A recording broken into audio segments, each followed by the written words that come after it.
Assalamualaikum warahmatullahi wabarakatuh. Marilah kita bersama-sama mengirimkan sholawat kepada Nabi Muhammad SAW. Semoga dengan syafaat beliau kita semua diberikan tempat di surganya. Sebelum kita lanjut, jangan lupa untuk subscribe, like, dan tinggalkan komentar di bawah. Semoga video ini membawa berkah dan meningkatkan kecintaan kita kepada Rasulullah SAW. Udara pagi menyelimuti desa kami dengan dingin yang menusuk kulit. Kabut tipis masih menggantung di antara pepohonan liar yang tumbuh tak beraturan di sekitar pemukiman kecil ini. Aku, Rina, berjalan menyusuri jalan setapak berdebu menuju ladang, menggenggam cangkul tua yang sudah hampir patah gagangnya. Di belakangku, adikku, Sari, mengikutiku dengan langkah kecilnya, menggendong keranjang anyaman bambu yang sudah usang. Desa kami, yang terletak jauh dari pusat kota, terasa seperti dunia yang terpisah dari zaman. Tidak ada sinyal telepon yang stabil, tidak ada kendaraan mewah yang berlalu lalang, hanya sepeda tua dan sesekali kereta kuda yang melintas perlahan di jalanan berlumpur. Rumah kami berdiri di ujung desa, dikelilingi semak belukar dan pohon kelapa tua yang daunnya bergoyang malas ditiup angin. Sejak ayah meninggal 5 tahun lalu, hidup kami berubah drastis. Ia pergi tanpa meninggalkan warisan apa-apa. Hanya sebuah rumah reot yang hampir rubuh dan sebidang tanah kecil yang bahkan tak subur. Ibu, yang sejak dulu sakit-sakitan, hanya bisa terbaring lemah di atas dipan bambu, mengandalkan kami berdua untuk bertahan hidup. Aku ingat jelas malam ketika ibu mulai batuk keras. Napasnya terengah-engah, dan tubuhnya menggigil hebat. Kami hanya bisa memandanginya dengan panik, tanpa tahu harus berbuat apa. Membawa ibu ke puskesmas saja membutuhkan biaya. Dan untuk makan hari esok pun kami masih harus berpikir keras. Rina, Sari, maafkan ibu. Lirih suara ibu malam itu membuat hatiku seperti diremas. Aku menggenggam tangannya yang keriput erat-erat. Jangan bicara begitu, Bu. Kami akan mencari cara. Kami akan berusaha, bisikku, menahan air mata. Namun, usaha apa? Setiap hari aku bekerja membantu para petani kaya di desa kami, mencangkul ladang, memanen padi, atau membersihkan kebun. Upahnya hanya cukup untuk membeli sedikit beras dan sebungkus garam. Kadang, kalau ada rezeki lebih, kami bisa menikmati lauk sederhana seperti tahu atau tempe. Adikku, Sari, anak manis yang tak pernah mengeluh, membantu di rumah atau mengambil pekerjaan kecil dari tetangga. Menjahit, mengupas singkong, mencuci pakaian. Semua dikerjakannya tanpa banyak bicara. Seolah ia tahu setiap tetes keringat yang dikeluarkannya adalah nyawa untuk ibu kami. Namun, sekeras apapun kami berusaha, uang yang terkumpul selalu terasa kurang. Harga obat-obatan melonjak tinggi, biaya rumah sakit tak mungkin kami sentuh.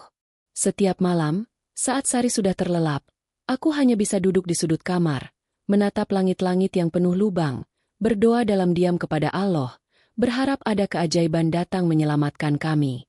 Hari itu, saat matahari sudah tinggi, aku baru saja pulang dari ladang ketika seorang tetangga, Mak Rumiem, datang tergopoh-gopoh ke rumah kami. Wajahnya penuh rasa ingin tahu, matanya berkilat aneh. Rina, ada tamu besar yang ingin bertemu. Cepatlah, jangan buat dia menunggu, katanya sambil menarik lenganku. Aku terkejut. Tamu besar? Siapa gerangan yang ingin bertemu dengan kami? Keluarga miskin yang tak punya apa-apa ini? Dengan perasaan campur aduk, aku dan Sari segera membenahi diri. Sari menggulung rambutnya yang acak-acakan, sedangkan aku mengenakan baju terbaik yang kami punya. Sebuah kebaya lusuh yang dulu pernah kupakai saat acara syukuran kecil-kecilan di desa. Kami keluar menuju halaman. Dan di sanalah kami melihatnya. Seorang lelaki tua berdiri tegak, mengenakan jubah putih bersih dan peci hitam mengilap. Wajahnya penuh keriput, namun sorot matanya tajam dan penuh wibawa. Semua orang di desa mengenalnya, Haji Marzuki, salah satu orang terkaya di wilayah kami. Ia ditemani oleh 2 orang lelaki muda yang sepertinya anak buahnya, berdiri diam dengan ekspresi datar. Haji Marzuki menatap kami lama, seolah menilai setiap inci tubuh kami dengan matanya yang tajam. Aku dan Sari saling melirik. Ada sesuatu yang aneh di udara. Sesuatu yang membuat bulu kuduku meremang. Rina, Sari, suara Haji Marzuki serak namun tegas. Aku mendengar tentang keadaan ibumu. Aku tahu kalian membutuhkan banyak uang untuk pengobatan. Aku ingin menawarkan bantuan. Hatiku berdetak kencang. Tawaran bantuan dari seorang seperti Haji Marzuki? Tentu saja aku ingin segera menyambutnya. Tapi entah kenapa, perasaan tidak enak mulai menjalari dadaku. Aku bersedia membayar semua biaya pengobatan ibumu. Bahkan akan memberikan kalian rumah baru dan tanah luas untuk bertani. Lanjutnya, membuat mataku membelalak. Tapi sebelum aku sempat berterima kasih, ia melanjutkan kalimatnya dengan suara yang berat. Dengan satu syarat. Salah satu dari kalian harus menjadi istriku. Dunia seakan berhenti berputar. Aku menatap wajah adikku, Sari, yang pucat pasi. Bibirnya bergetar. Matanya membesar tak percaya. Menjadi istri Haji Marzuki? Seorang lelaki yang bahkan lebih tua dari kakek kami dulu? Bagaimana mungkin? Bagaimana mungkin kami harus mempertaruhkan masa depan kami hanya untuk menyelamatkan ibu? Namun, dalam hati kecilku, aku tahu kami tidak punya pilihan lain. Suasana di halaman rumah kami terasa membeku. Hanya suara gesekan dedaunan yang terdengar. Di bawah angin sore yang seolah ikut menjadi saksi keheningan yang menyiksa ini. Aku menggenggam tangan adikku. Sari, erat-erat. Telapak tangannya dingin. Sedingin hatiku yang mendadak terasa kosong. Haji Marzuki masih berdiri di depan kami dengan wibawanya yang tak terbantahkan. Tatapannya tak goyah sedikit pun, seolah apa yang baru saja diucapkannya adalah hal biasa, bukan permintaan yang mampu menghancurkan harga diri dua gadis muda sepertiku dan Sari. Aku tidak memaksa, ucap Haji Marzuki. Suaranya berat namun tenang. Tapi ingat, kesempatan ini tidak akan datang dua kali. Banyak keluarga di desa ini yang mengharap bantuanku, tapi aku memilih kalian. Aku menunduk, merasakan darah mengalir deras di kepala. Membayangkan diriku menjadi istri seorang lelaki setua itu. Tubuhku bergetar. Bukan hanya karena jijik, tetapi karena rasa takut akan masa depan yang mungkin tak lagi menjadi milikku sendiri. Sari menarik lenganku perlahan. "Mbak, kita harus bagaimana?" bisiknya dengan suara bergetar. Aku menatap adikku. Mata beningnya penuh dengan ketakutan. Ia masih terlalu muda untuk dipaksa masuk ke dalam dunia gelap seperti ini. Aku seharusnya menjadi pelindungnya, bukan menyerahkannya untuk dikorbankan.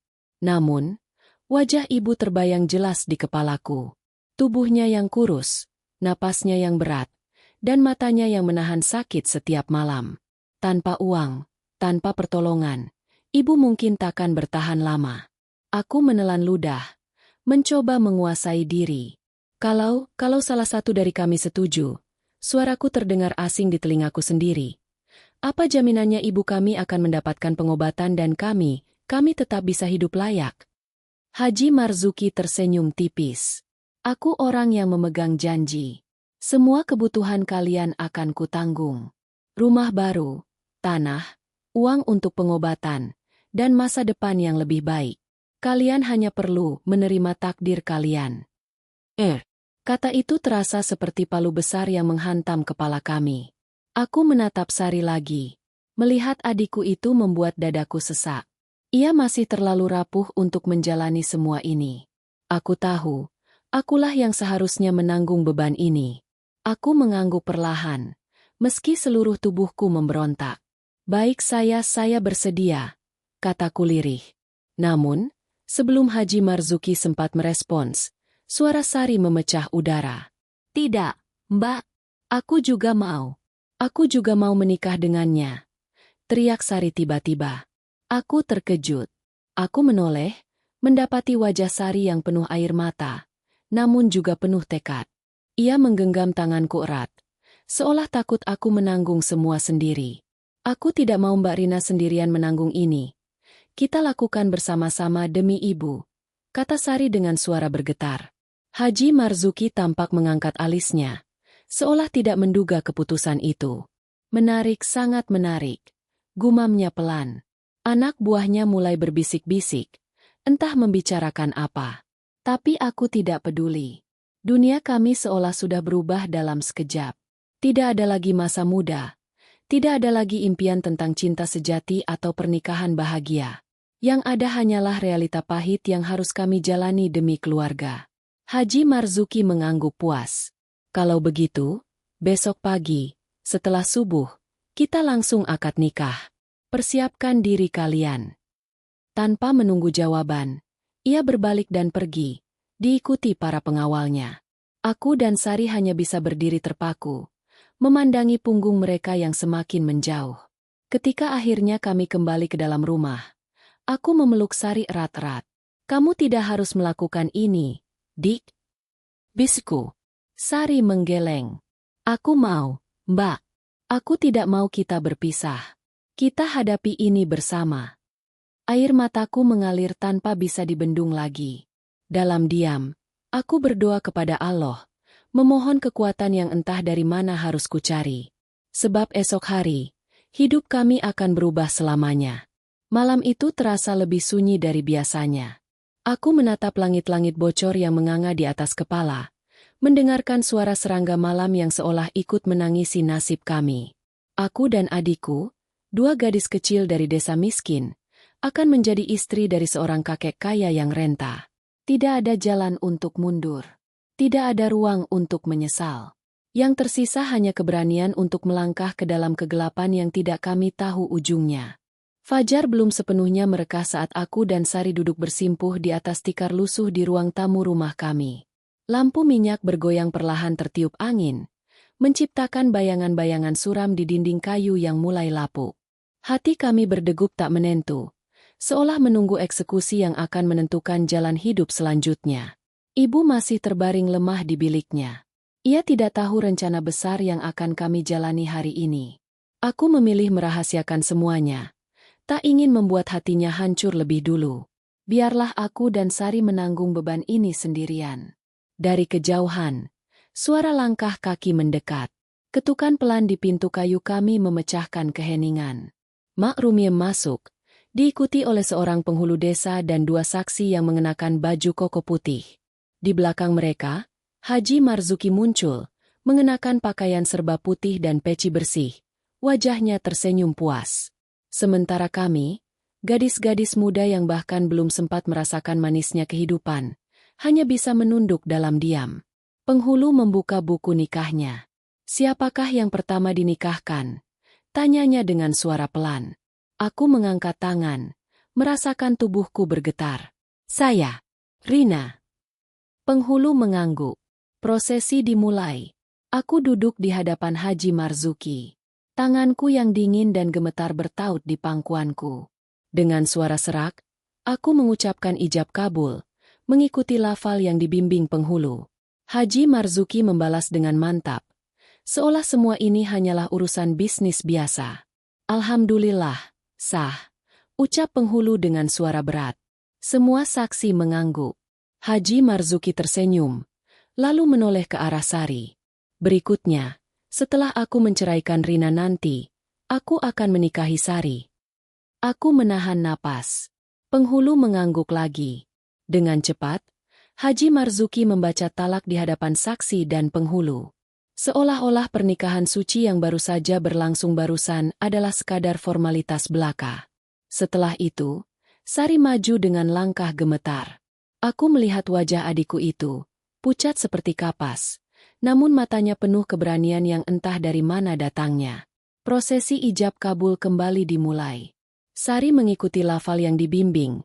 Suaranya tersendat-sendat, namun cukup terdengar jelas. Ketika akad selesai, semua orang berseru pelan. Sah? Haji Marzuki menatap kami bergantian dengan senyum tipis di bibirnya. Mulai hari ini, kalian adalah istriku, katanya. Suaranya terdengar berat, mengandung makna yang membuat tubuhku bergetar. Mak Rumiem mendekati kami, membisikkan sesuatu. Mulai sekarang, kalian tinggal di rumah Haji Marzuki. Barang-barang kalian akan diangkut sore ini. Aku dan Sari hanya mengangguk. Apa lagi yang bisa kami lakukan? Kami sudah menyerahkan nasib kami. Tidak ada lagi jalan untuk kembali. Saat sore tiba, mobil pick-up tua milik Mak Rumiem berhenti di depan rumah kami. Beberapa tetangga datang melihat, membicarakan kami dengan bisik-bisik. Kasihan dua gadis muda dinikahi kakek-kakek. Kalau bukan karena miskin, mana mau mereka begitu? Dasar tamak, mau saja dinikahi demi harta. Setiap kata yang terlontar seperti duri menusuk kulitku. Aku menggenggam tangan Sari erat-erat, berusaha menahan air mata yang nyaris tumpah. Tidak ada seorang pun di antara mereka yang tahu betapa berat keputusan ini. Tidak ada yang tahu betapa dalam luka yang kami pendam. Kami naik ke atas pick-up dengan membawa satu koper lusuh berisi pakaian seadanya. Mobil itu bergerak perlahan, meninggalkan rumah reot yang selama ini menjadi saksi perjuangan kami. Aku menoleh ke belakang, melihat rumah itu mengecil, lalu menghilang dari pandangan. Sari menyandarkan kepalanya di bahuku. "Mbak, aku takut," bisiknya lirih. Aku mengusap rambutnya dengan lembut. "Aku juga, Dik. Tapi kita harus kuat. Demi ibu." Mobil berhenti di depan rumah besar bercat putih milik Haji Marzuki. Rumah itu menjulang angkuh di tengah-tengah desa, dikelilingi pagar besi tinggi dan halaman luas yang dipenuhi pohon buah-buahan.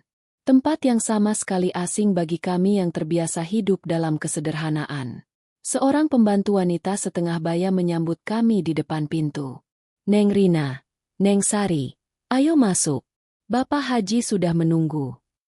Kami melangkah masuk, dan saat itu juga, aroma wangi kayu gaharu memenuhi hidung kami.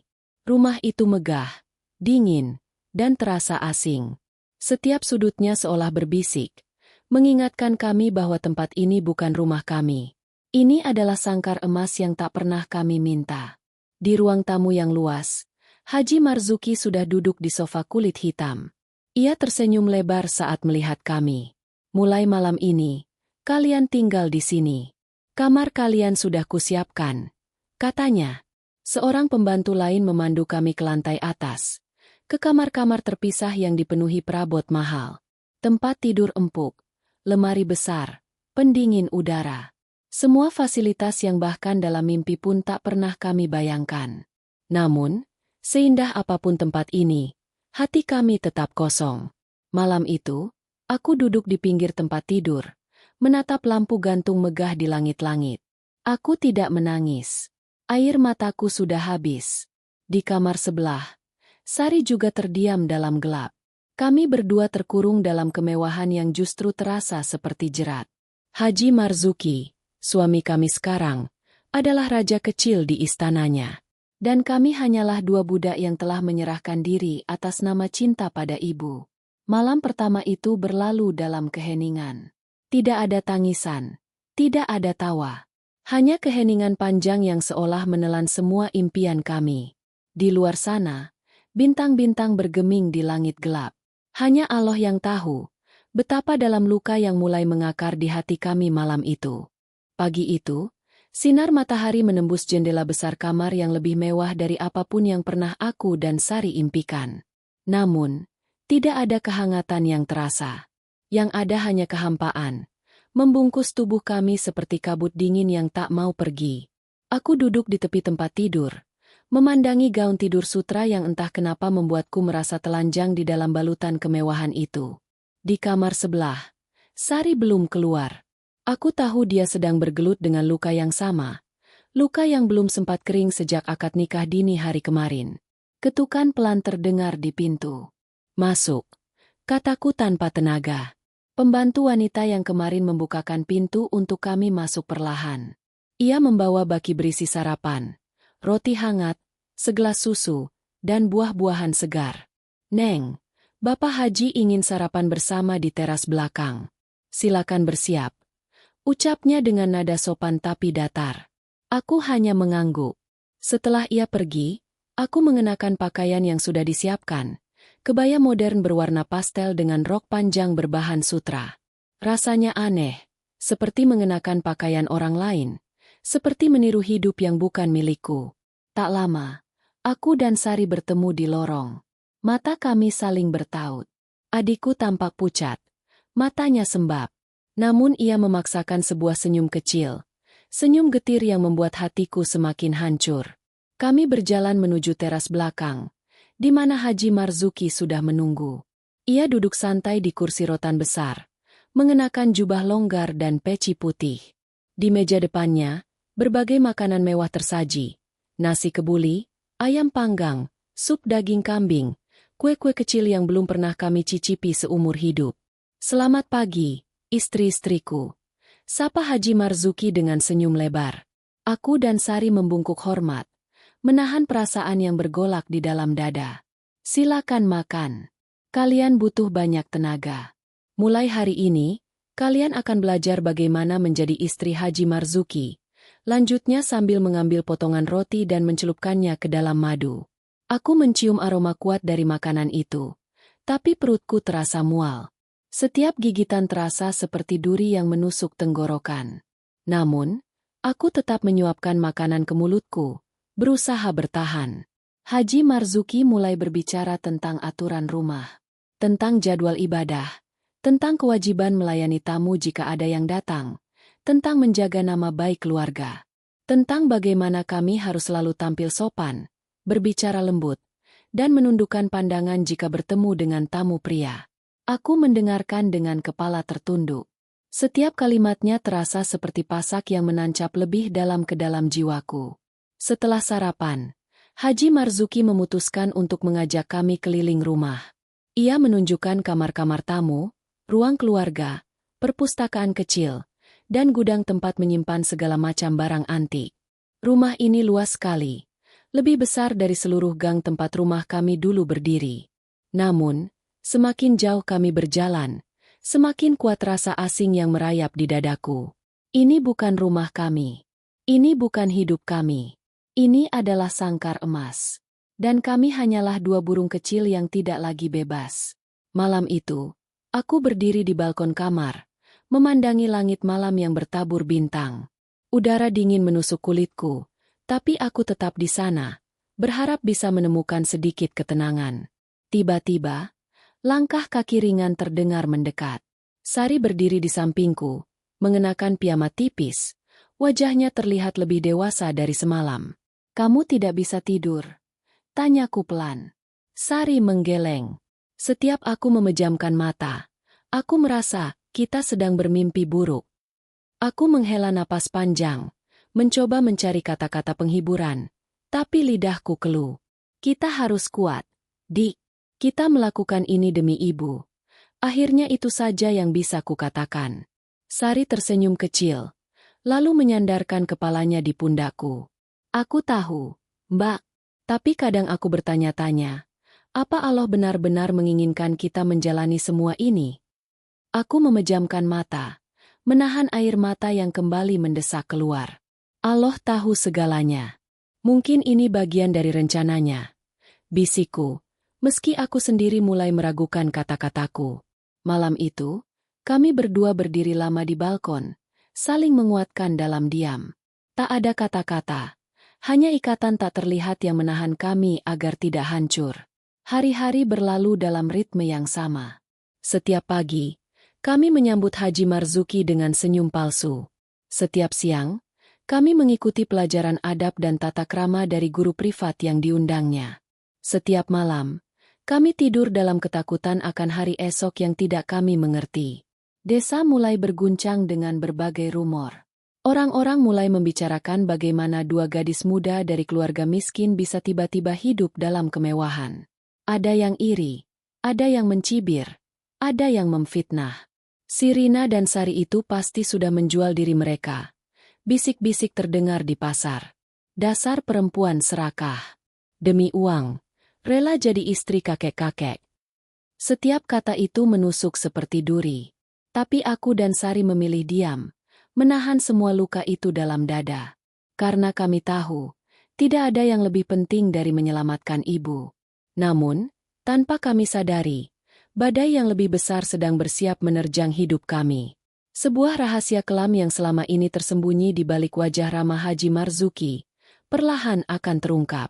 Dan saat itu tiba, kami harus memilih, tetap bertahan dalam sangkar emas ini, atau menghancurkan semuanya demi kebebasan. Hari-hari berlalu dengan cepat. Tapi luka di hati kami justru menganga semakin dalam. Di luar, hidup kami tampak sempurna. Tinggal di rumah mewah, makan makanan enak, memakai baju mahal. Namun di dalam, setiap langkah kami dipenuhi rasa hampa dan beban yang makin berat. Aku dan Sari semakin jarang berbicara. Bukan karena kami bertengkar, melainkan karena kami sudah terlalu lelah untuk menangis dan mengeluh. Semua rasa seperti membeku. Kami hanya hidup dari hari ke hari, mengikuti perintah, menjaga kehormatan, dan berharap waktu akan membawa perubahan. Suatu sore, saat aku membantu pembantu menata buku-buku di perpustakaan kecil di rumah Haji Marzuki, aku menemukan sesuatu. Sebuah album foto tua tersembunyi di balik tumpukan majalah lusuh. Tanpa berpikir panjang, aku membuka album itu. Halaman pertama memperlihatkan foto-foto hitam putih seorang pria muda yang sangat mirip dengan Haji Marzuki, berdiri dengan bangga di depan sebuah rumah besar. Ada pula foto-foto dengan wanita muda berbeda. Semuanya tersenyum kaku, seolah dipaksa. Aku membalik halaman. Rasa penasaran membuncah. Semakin banyak foto yang kulihat, semakin jelas sesuatu yang aneh. Perempuan-perempuan itu semua muda, bahkan ada yang tampak seperti anak belasan tahun. Setiap foto memiliki catatan kecil bertuliskan nama dan tahun. Tahun-tahun itu berurutan. Setiap 3 hingga 5 tahun, ada perempuan baru. Setiap perempuan itu difoto di tempat yang sama, di rumah ini. Aku menelan ludah. Dada mulai terasa sesak. Sari yang kebetulan lewat melihatku membeku di tempat. Ia menghampiri. "Mbak, apa itu?" tanyanya. Aku tak menjawab. Tanganku gemetar saat membalik halaman berikutnya. Di sana, aku menemukan halaman kosong. Lalu sebuah amplop terselip di balik sampul. Aku menariknya keluar perlahan. Di dalamnya, ada beberapa surat tua yang ditulis dengan tangan kasar. Aku membaca isinya dengan cepat. Matahari sore menerobos jendela, membuat huruf-huruf di kertas tua itu seolah menyala. Aku tak tahan lagi. Setelah dinikahi Haji Marzuki, aku diperlakukan bukan seperti istri, tapi seperti barang. Aku dikunci di kamar, dijauhkan dari keluarga. Sampai aku hamil dan anakku diambil dariku. Katanya demi masa depan. Tapi aku tahu aku hanya alat baginya. Aku ingin kabur, tapi aku tahu tidak akan ada yang percaya pada seorang gadis miskin sepertiku. Aku merasa tubuhku lemas. Surat itu ditandatangani oleh nama seseorang yang samar, namun ada tahun di bawahnya. Tahun itu, lebih dari 30 tahun lalu. Sari membaca bersamaku. Matanya melebar ketakutan. "Mbak, ini artinya kita." Aku menutup album itu dengan tangan gemetar. Kami bukan istri. Kami hanya bagian dari siklus lama yang sudah berlangsung entah sejak kapan. Siklus di mana Haji Marzuki mencari gadis-gadis muda, menikahi mereka, lalu entah apa yang terjadi setelah itu. "Ini tidak bisa dibiarkan," kataku dengan suara parau. Namun sebelum kami sempat berdiskusi lebih jauh, langkah kaki berat terdengar mendekat. Haji Marzuki muncul di pintu perpustakaan, menatap kami dengan mata tajam yang penuh kecurigaan. "Apa yang kalian lakukan di sini?" tanyanya datar. Aku cepat-cepat menyembunyikan album itu di balik tumpukan majalah.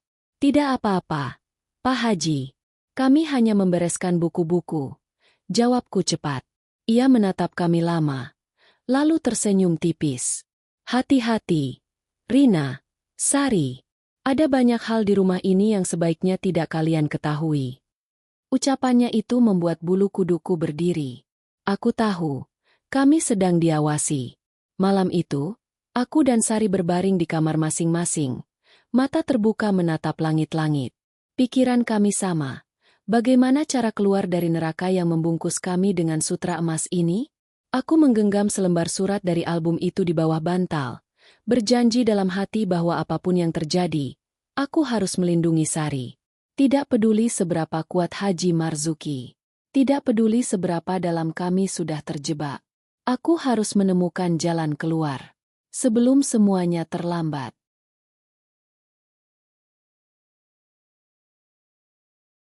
Malam itu, angin berhembus lebih kencang dari biasanya. Ranting-ranting pohon bergesekan di luar jendela, menciptakan suara serupa bisikan-bisikan ngeri yang menelusup ke dalam kamar. Aku duduk di sisi ranjang, memandangi surat tua yang kusembunyikan di balik lipatan baju dalam lemariku. Surat itu kini menjadi bukti satu-satunya bahwa apa yang kami jalani selama ini bukan sekadar nasib buruk, melainkan jebakan yang telah dirancang bertahun-tahun lalu. Sari masuk ke kamarku diam-diam. Wajahnya pucat, matanya penuh kecemasan. "Mbak, aku tidak tahan di sini. Kita harus pergi," bisiknya sambil menggenggam tanganku erat. Aku mengangguk, menahan isak yang hampir pecah. "Iya, Dik. Kita akan pergi. Malam ini juga. Kami tahu, kalau menunggu lebih lama, kami mungkin tidak akan pernah bisa keluar." Haji Marzuki bukan orang sembarangan. Ia dihormati di desa, disegani, bahkan ditakuti. Tidak ada yang akan percaya kalau dua gadis miskin seperti kami menuduhnya melakukan sesuatu yang salah. Aku mengeluarkan tas kecil dari bawah ranjang. Isinya hanya baju secukupnya, sedikit uang tabungan yang kupungut dari upah kerja di ladang dulu, dan surat tua yang menjadi satu-satunya harapan kami. Kami merencanakan segalanya dengan cepat dan hati-hati. Saat jam menunjukkan pukul 2 dini hari, saat semua orang di rumah tertidur lelap, kami menyelinap keluar. Jendela kamarku menghadap ke samping rumah, hanya berjarak beberapa meter dari pagar besi yang mengelilingi pekarangan. Aku membuka jendela perlahan. Engselnya berdecit pelan, membuat jantungku hampir copot. Sari memanjat lebih dulu, turun dengan hati-hati ke atas tanah berumput. Aku menyusul, menyeret tas kecil kami, lalu menutup jendela perlahan dari luar. Udara malam menggigit kulit kami, tapi rasa takut membuat keringat dingin membasahi punggung. Kami berlari menunduk melewati halaman belakang, berusaha menghindari sorotan lampu taman. Langkah kami pelan, hati-hati, nyaris tanpa suara. Seperti bayangan yang meluncur di atas tanah. Saat hampir mencapai pagar, suara langkah kaki terdengar dari arah belakang. Aku menoleh cepat. Seorang penjaga malam, membawa senter, sedang berjalan ke arah kami. "Diam," bisikku ke Sari. Kami bersembunyi di balik semak besar, menahan napas. Senter itu menyapu ke kiri dan ke kanan, hanya beberapa langkah dari tempat kami bersembunyi. Aku berdoa dalam hati, berharap Allah menyembunyikan kami dari pandangan siapapun malam ini. Beberapa menit terasa seperti berjam-jam. Akhirnya, penjaga itu berbalik arah, melanjutkan patrolinya ke sisi lain rumah. Aku menarik napas lega, lalu menggenggam tangan Sari. "Ayo, cepat," bisikku. Kami berlari ke pagar. Aku mengangkat tubuh Sari lebih dulu, membantunya melewati pagar setinggi dada itu. Dengan sisa tenaga, aku memanjat dan melompati pagar, mendarat dengan lutut yang hampir terkilir. Tapi aku tidak peduli. Adrenalinku mengalahkan rasa sakit. Begitu kami berhasil keluar dari area rumah, kami berlari ke arah jalan kecil yang membelah persawahan. Malam itu gelap tanpa bulan. Hanya bintang-bintang kecil yang menjadi saksi pelarian kami. Kami berlari sejauh mungkin, tidak tahu arah pasti, hanya ingin menjauh dari rumah itu, dari kehidupan itu. Akhirnya, setelah hampir 1 jam berjalan kaki tanpa tujuan, kami tiba di sebuah pondok kosong di pinggir sawah. Pondok tua itu tampak rapuh, hanya beratap rumbia dan berdinding anyaman bambu. Tapi malam itu, tempat itu menjadi satu-satunya tempat perlindungan kami. Aku dan Sari masuk, menutup pintu seadanya, lalu duduk di sudut gelap, kelelahan. Tubuh kami gemetar, bukan hanya karena dingin, tapi karena ketakutan yang terus menggerogoti hati. "Mbak, apa kita akan aman di sini?" tanya Sari dengan suara parau. Aku memeluknya erat, mencoba menyalurkan kehangatan dari tubuhku yang lemah. "Kita harus bertahan malam ini. Besok pagi kita cari jalan ke kota," jawabku lirih. "Kami hanya bisa mengandalkan uang receh yang kami punya. Cukup untuk naik angkutan sekali atau 2 kali. Kami tahu, kami harus segera pergi sejauh mungkin sebelum Haji Marzuki menyadari bahwa kami hilang." Malam itu, aku hampir tidak tidur. Aku berjaga, mendengarkan setiap suara angin, setiap desir rumput, setiap bayangan yang bergerak di luar pondok. Aku tahu, Haji Marzuki tidak akan tinggal diam. Ia akan mencari kami. Dan jika ia menemukan kami, Aku tidak tahu apa yang akan terjadi. Saat fajar mulai mengusir gelap malam, aku membangunkan Sari. Kita harus pergi sekarang, kataku. Kami keluar dari pondok, berjalan cepat menuju jalan besar. Sesekali, kami menunduk bersembunyi jika melihat kendaraan lewat. Tak ada jaminan bahwa siapapun yang lewat adalah orang yang aman untuk diminta bantuan. Akhirnya, setelah hampir 2 jam berjalan, kami melihat sebuah minibus tua melintas. Aku melambaikan tangan, berharap. Supir minibus itu menghentikan kendaraannya, membuka pintu. Mau kemana, Dick? Aku menatap Sari, lalu kembali ke supir itu. Ke kota, Pak. Kami mau kerja. Supir itu mengangguk. Niat baik. Ayo naik. Kami naik ke dalam, duduk di bangku belakang, menunduk, berharap tidak menarik perhatian. Minibus itu melaju, menjauh dari desa kecil yang telah menjadi kuburan impian kami. Aku menatap keluar jendela, melihat sawah-sawah yang menguning, pepohonan yang berlalu cepat. Aku tahu, pelarian ini baru permulaan. Masih panjang jalan yang harus kami tempuh. Masih banyak luka yang harus kami sembuhkan. Tapi untuk pertama kalinya dalam waktu yang lama, aku merasakan sesuatu yang hampir kulupakan. Sesuatu yang kecil, rapuh, namun nyata. Harapan. Minibus tua itu membawa kami semakin jauh dari desa, menuju kota kecil yang belum pernah kami kunjungi sebelumnya. Aku dan Sari duduk diam sepanjang perjalanan, menahan segala ketakutan dan kecemasan di dalam dada. Sesekali, Sari menggenggam tanganku erat, seolah takut aku akan menghilang. Aku membalas genggamannya, memberikan keyakinan sekecil apapun yang aku miliki. Setelah lebih dari 2 jam melintasi jalanan bergelombang, minibus akhirnya berhenti di terminal kecil yang ramai. Suara klakson, teriakan para pedagang asongan, dan hiruk-pikuk orang berlalu lalang menyambut kami. Ini dunia yang jauh berbeda dari sunyi desa kami. Dunia yang asing dan menakutkan, tapi juga memberi kami kesempatan kedua untuk hidup. Kami turun dari minibus, membawa tas kecil kami, lalu berjalan tanpa tujuan yang jelas. Uang yang kami miliki tidak banyak. Setiap langkah harus diperhitungkan. Aku berhenti di depan sebuah warung kecil, membeli 2 bungkus nasi bungkus murah. Setelah makan dengan lahap di trotoar, kami mulai berpikir tentang langkah selanjutnya. Kita harus cari tempat berteduh dulu, Mbak, kata Sari pelan. Aku mengangguk. Kami berjalan menyusuri deretan kios tua, bertanya kepada orang-orang tentang tempat kos murah. Setelah beberapa kali ditolak karena uang kami tidak cukup, seorang ibu parubaya yang menjaga warung akhirnya menawarkan bantuan. Kalian bisa tinggal di belakang warung ini. Ada kamar kecil kosong.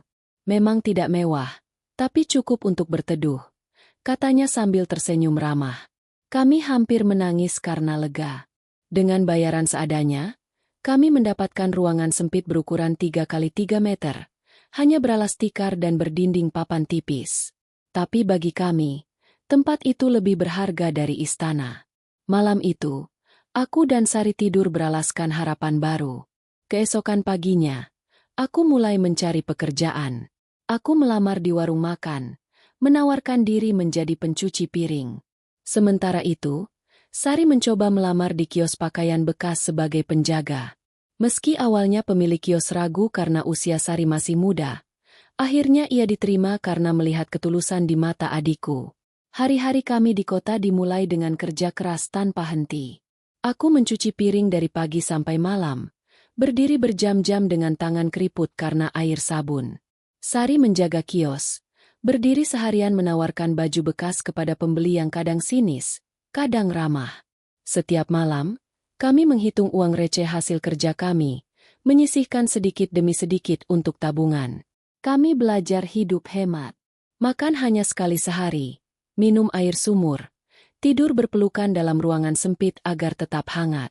Namun, di balik semua kelelahan itu, ada sesuatu yang tumbuh dalam diri kami. Rasa percaya diri, rasa berharga, bahwa kami bisa bertahan. Bahwa kami bisa membangun hidup kami sendiri. Suatu sore, saat Sari pulang dari kios, wajahnya berseri-seri. Mbak, pemilik kios tadi bilang, Dia mau ngajarin aku menjahit baju. Katanya kalau aku bisa cepat belajar, aku bisa buka kios kecil sendiri suatu hari. Katanya dengan mata berbinar. Aku memeluknya erat. Alhamdulillah, Dik. Allah itu maha baik. Bisikku. Kami mulai bermimpi lagi. Mimpi kecil-kecilan tentang masa depan yang mungkin akan kami raih dengan tangan sendiri. Aku juga mulai mencari tambahan pekerjaan di malam hari. Menjadi tukang bersih-bersih di sebuah toko kelontong. Badanku lelah, kakiku sakit, tapi hatiku penuh semangat. Aku dan Sari mulai menulis impian kecil di kertas bekas. Membeli mesin jahit sendiri. Membuka kios baju. Menyewa kamar yang lebih layak. Menabung untuk sekolah malam. Impian itu menjadi cahaya kecil dalam gelapnya hidup kami. Namun, meskipun kami telah pergi jauh, bayang-bayang masa lalu masih membayangi.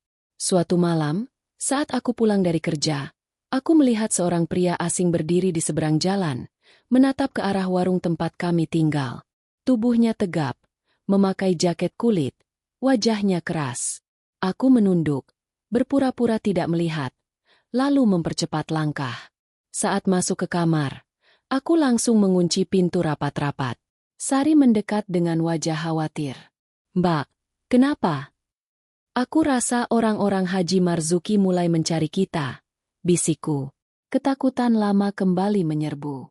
Kami tahu, kami tidak bisa selamanya bersembunyi di kota ini. Cepat atau lambat, jejak kami akan ditemukan. Tapi kali ini, kami tidak akan menyerah begitu saja. Kami sudah terlalu jauh untuk kembali ke neraka itu. Aku dan Sari bertekad, kami akan melawan. Dengan segala kekuatan yang kami punya. Dengan segala luka yang telah menguatkan kami. Ini bukan lagi sekadar pelarian. Ini perjuangan untuk merebut hidup kami kembali. Malam itu, udara kota terasa lebih dingin dari biasanya. Aku duduk di pojok kamar sempit kami, memandangi pintu yang terkunci rapat. Di luar, suara kendaraan berlalu lalang terdengar samar. Tapi pikiranku hanya terfokus pada satu hal, bagaimana cara melindungi Sari, dan bagaimana kami harus menghadapi masa lalu yang kini kembali menghantui. Sari duduk di dekatku, wajahnya pucat, tubuhnya gemetar halus. Ia menggenggam pergelangan tanganku erat-erat, seolah takut aku akan menghilang. "Mbak, kalau mereka menemukan kita, apa yang akan terjadi?" bisiknya. Aku menarik napas dalam-dalam, menahan getaran di dada. "Kita tidak akan membiarkan mereka membawa kita kembali, Dik. Kali ini, kita akan melawan," jawabku tegas, meski di dalam hati aku sendiri merasa ketakutan. Keesokan paginya, aku mengambil langkah berani. Aku pergi ke sebuah organisasi bantuan hukum kecil yang aku dengar dari pelanggan warung. Dengan bekal keberanian seadanya, aku menceritakan semuanya, dari pernikahan paksaan, kehidupan di rumah Haji Marzuki, sampai pelarian kami. Petugas di sana, seorang wanita bernama Bulaila, mendengarkan dengan seksama. Matanya penuh empati saat aku dan Sari menceritakan semua yang kami alami. "Kalian sudah sangat kuat bertahan sejauh ini," katanya lembut. "Tapi untuk benar-benar bebas, kita butuh bukti. Kita butuh keberanian kalian untuk melawan." Aku menyerahkan surat tua yang kusimpan rapi selama ini. Surat dari perempuan yang dulu pernah menjadi korban Haji Marzuki. Bulaila membaca surat itu dengan alis berkerut. "Inilah yang kita butuhkan," katanya. "Dengan ini, kita bisa melaporkannya ke polisi. Kita bisa memulai penyelidikan." Harapan kecil kembali tumbuh di dada kami. Tapi Bulaila mengingatkan, jalan ini tidak akan mudah. Haji Marzuki orang berpengaruh. Akan banyak tekanan, banyak ancaman. "Kalian harus siap," katanya. Aku dan Sari saling pandang. Kami tahu, kami tidak punya pilihan lain. Hari itu juga, Bulaila membantu kami membuat laporan resmi ke kantor polisi. Kami diminta menceritakan semuanya secara rinci. Setiap detail, sekecil apapun, dicatat. Proses itu menguras emosi kami. Mengulang semua luka yang berusaha kami lupakan. Namun, kami bertahan. Karena ini satu-satunya jalan menuju kebebasan sejati. Beberapa hari kemudian, kabar mulai beredar. Penyelidikan terhadap Haji Marzuki dibuka secara diam-diam. Namun, seiring itu pula, teror mulai datang. Suatu malam, saat aku dan Sari pulang dari bekerja, kami mendapati kamar kos kami berantakan. Pintu terbuka paksa, barang-barang berserakan. Tidak ada yang hilang, tapi jelas kali ini bukan pencurian biasa. Pesan itu jelas. Mereka tahu di mana kami berada. Mereka ingin kami takut. Aku memeluk Sari yang menangis di pelukanku. Kita tidak akan mundur, Dik. Kita sudah terlalu jauh. Bisikku dengan suara bergetar. Bu Laila segera memindahkan kami ke tempat perlindungan rahasia. Sebuah rumah aman kecil di pinggiran kota, dikelola oleh sukarelawan yang biasa menangani kasus-kasus kekerasan. Di tempat baru itu, aku dan Sari mulai merasa sedikit lebih tenang. Tapi ancaman tidak berhenti. Pesan-pesan anonim mulai berdatangan ke ponsel Bu Laila. Isinya penuh ancaman. Menyuruh kami mencabut laporan. Mengancam akan mencelakai kami jika berani melawan. Bu Laila tetap tenang. Ia memperkuat laporan ke pihak kepolisian. Meminta perlindungan khusus untuk kami. Kalian tidak sendiri. Banyak orang baik yang mau membantu. Katanya sambil menggenggam tanganku. Untuk pertama kalinya, aku merasa ada cahaya di ujung lorong gelap ini. Hari persidangan akhirnya tiba. Aku dan Sari duduk di ruang tunggu pengadilan, mengenakan pakaian sederhana. Tangan kami saling menggenggam erat. Di seberang, Haji Marzuki duduk dengan wajah dingin, dikelilingi oleh pengacaranya. Tatapan mata kami bertemu. Dalam matanya, aku tidak lagi melihat sosok berwibawa yang dulu ditakuti desa. Yang kulihat hanyalah seorang pria tua yang ketakutan akan kebenaran. Saat persidangan dimulai, Bu Laila dengan tegas memaparkan bukti-bukti, surat pengakuan dari korban lama, kesaksian kami, dan laporan dari beberapa warga desa yang akhirnya berani bicara. Hari itu, kebenaran mulai mengalir di ruang sidang. Haji Marzuki berusaha menyangkal, menyalahkan kami, menyebut kami pembohong, pengkhianat. Tapi bukti terlalu kuat. Mata Sari basah, tapi ia menatap lurus ke depan, tidak bergeming. Saat hakim mengetuk palu, menyatakan penyidikan lebih lanjut dan penahanan terhadap Haji Marzuki, seluruh tubuhku bergetar. Bukan karena takut, bukan karena sedih, tapi karena kelegaan. Untuk pertama kalinya dalam hidup kami, keadilan mulai menampakkan wajahnya. Kami keluar dari gedung pengadilan dengan langkah lunglai tapi ringan. Matahari sore menyambut kami dengan sinarnya yang hangat. Aku menggenggam tangan Sari, dan untuk pertama kalinya, kami tersenyum tulus. Bukan karena kami sudah menang. Perjalanan kami masih panjang. Tapi hari itu, kami membuktikan satu hal. Kami bukan korban. Kami adalah pejuang. Dan kami memilih untuk bertarung. Untuk kebebasan kami. Hari-hari setelah persidangan itu seperti lembaran baru dalam hidup kami. Masih ada rasa takut. Masih ada trauma yang sesekali muncul dalam mimpi-mimpi buruk kami. Tapi perlahan sekali, luka itu mulai mengering, meninggalkan bekas yang menjadi saksi kekuatan kami. Bu Laila dan tim sukarelawan tidak meninggalkan kami begitu saja. Mereka membantu kami mengurus identitas baru, agar kami bisa benar-benar melepaskan diri dari masa lalu. Nama kami tetap sama, tapi alamat, tempat tinggal, semuanya berganti. Kami tidak lagi menjadi buruan. Kami menjadi bebas. Dengan bantuan kecil dari organisasi itu, aku dan Sari bisa menyewa sebuah kios mungil di pinggiran kota. Sebuah kios sederhana, berdinding kayu, beratapkan seng, tapi bagi kami itu adalah istana. Kami membuka usaha kecil menjahit dan menjual pakaian sederhana. Sari, dengan semangat yang luar biasa, belajar menjahit lebih giat. Setiap malam ia berlatih, menusukkan jarum, mengukur kain, mengisi kios kecil itu dengan suara mesin jahit yang berderak pelan. Aku membantu di bagian kasir, mencatat pesanan, melayani pembeli. Sedikit demi sedikit, pelanggan mulai berdatangan. Awalnya hanya ibu-ibu sekitar yang memesan daster sederhana. Lalu bertambah menjadi seragam sekolah, baju kerja, hingga sesekali ada yang memesan gaun pesta sederhana. Pendapatan kami tidak banyak, tapi cukup untuk hidup layak. Kami bisa makan 3 kali sehari. Kami bisa menabung sedikit demi sedikit. Dan yang terpenting, kami tidak lagi hidup dalam ketakutan. Suatu sore, saat kami sedang membereskan kios, Sari duduk di lantai sambil merapikan gulungan kain. Ia menatapku dengan mata berbinar. "Mbak, aku punya cita-cita," katanya. Aku tersenyum, duduk di sebelahnya. "Apa itu, Dik?" "Aku ingin suatu hari nanti kita buka butik sendiri. Bukan kios kecil begini, tapi butik besar. Kita desain baju sendiri, kita punya merek sendiri," katanya, penuh semangat. Aku mengelus rambutnya. Hati terasa hangat. "Insya Allah, Dik. Kalau kita terus berusaha, pasti bisa," jawabku yakin. Sari mengangguk-angguk.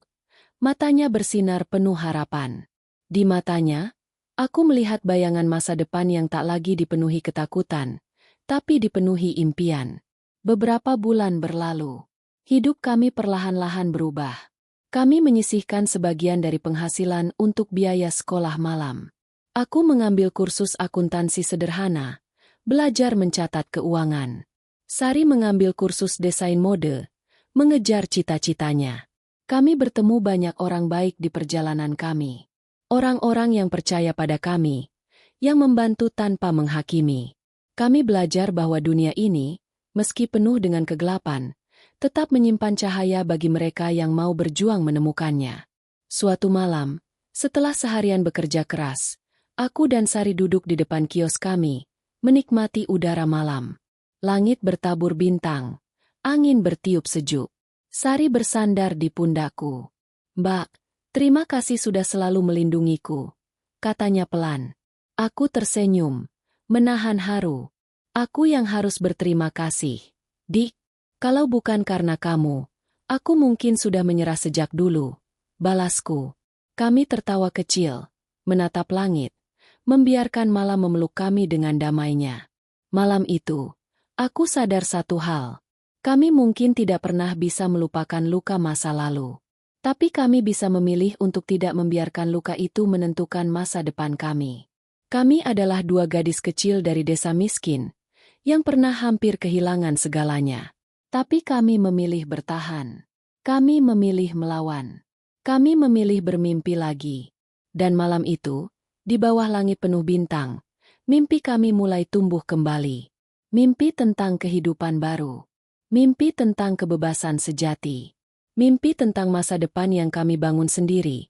Dengan tangan kami, dengan hati kami. Mimpi yang tak lagi bisa direnggut oleh siapapun.